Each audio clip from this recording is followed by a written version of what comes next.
To the press. From the LBJ Ranch, Stonewall, Texas, 14th of August, 1966.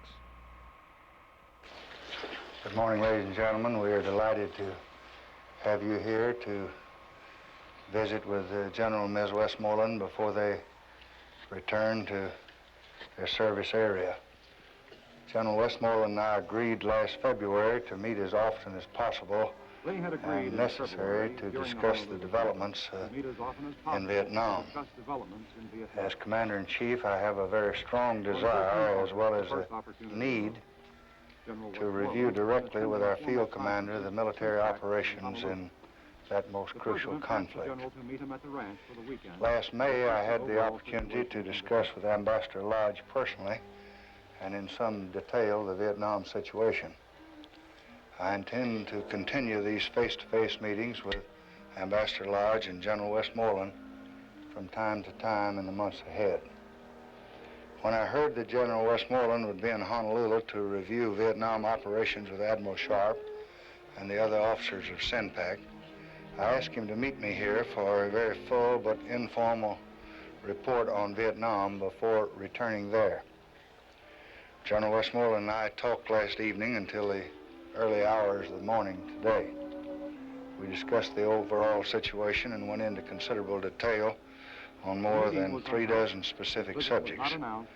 General Westmoreland has agreed to answer your questions before he leaves this morning.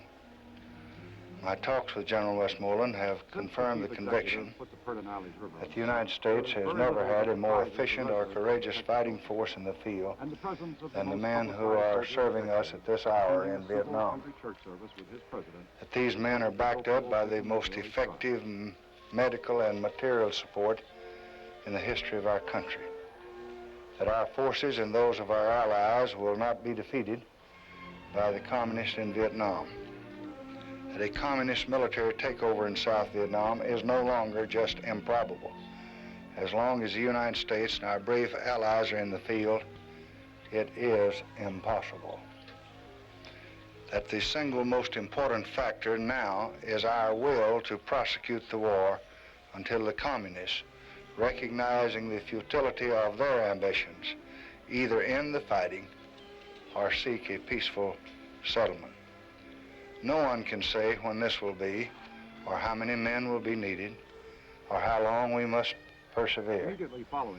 The American people must know that there will be no quick victory, but the world must know that we will not quit.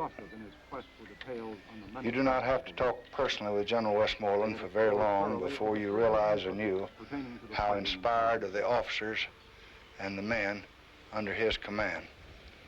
No words of mine can say how much each of us in America owe these men.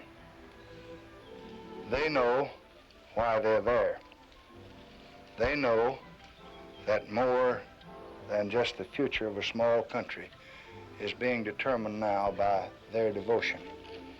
They know that on their sacrifice, the peace of Southeast Asia and indeed the security of much of the world will be built. General Westmoreland, I want you to take back with you my personal message to all of our men in Vietnam. And that message is this: you are our best. You make every American proud. And when you return, tell the men in the field that their determination and their courage in Vietnam will be matched by dedicated resolve and a support here at home. We hope as we begin this new week that we can have a renewed determination and a united America supporting the forces of free men in Vietnam. And General Westmoreland, we will carry away with you not only our prayers and our hopes, but all the support that this nation can give you. General Westmoreland. Free elections and a self-determined government was one of the basic requirements essential to stability in Southeast Asia, and a key point in the President's speech to the Alumni Council a month earlier.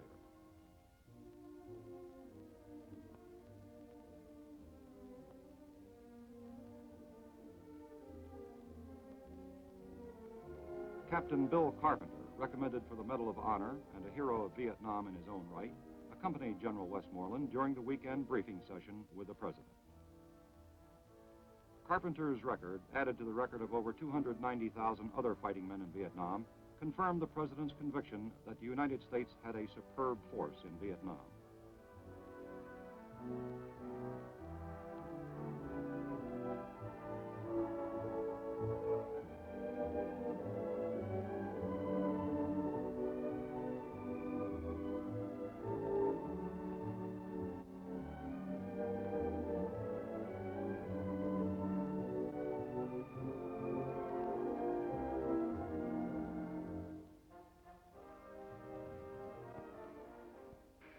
General Westmoreland, I want you to take back with you my personal message to all of our men in Vietnam. And that message is this: you are our best. You make every American proud.